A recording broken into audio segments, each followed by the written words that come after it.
Okay. To be real with you guys, this honestly doesn't come as a surprise.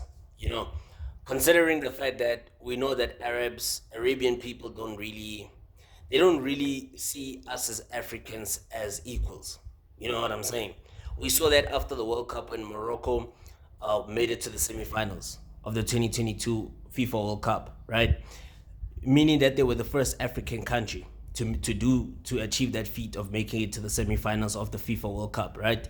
However, what was so disappointing is that most Moroccans didn't feel that way.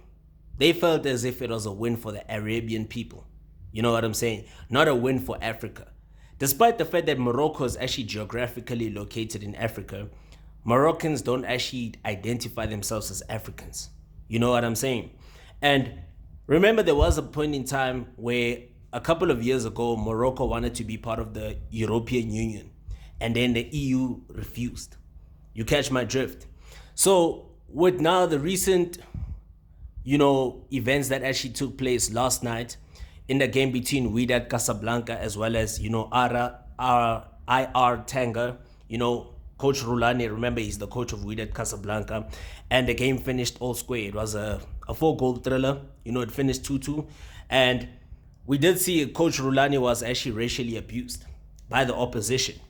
You know what I'm saying? And I kind of hate to say it, but I did see it coming in a way. I honestly did see it coming because Arabs don't actually see us as Africans as equals. So I wouldn't lie to myself and say, especially Morocco, there is a lot of racism in Morocco. So I wouldn't be surprised to say that Rhulani did experience racism. You know what I'm saying? Because I kind of saw it coming, right? For that very fundamental reason that I mentioned, just before I got to this point, right?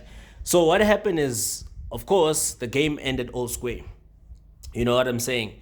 Between Wydad Casablanca as well as, IR Tanga. It was 2-2. So the game actually took place at what's the name of the stadium? Loki Zahuri Stadium in Morocco. It was actually packed. The stadium was jam-packed. And yeah, it seemed like there was an unnecessary altercation. You know what I'm saying? I don't understand why did they actually racially abuse Coach Rhulani Mokwena. I don't even understand what was the main reason because I don't see anything. I don't see any valid reason to racially abuse somebody. You know what I'm saying? And you could see that Coach Rhulani in the post-match interview, he did express his disappointment and his frustrations towards the racial abuse that he actually received. You know what I'm saying? And which rightfully so, because it's it just didn't make sense. It just does not make any valid sense for him to be racially abused. You know what I'm saying? And it's very disappointing considering the fact that right now Morocco will be hosting the next African Cup of Nations. You know what I'm saying? Morocco will be hosting the next African Cup of Nations, which is a major tournament. A major tournament. A major international tournament.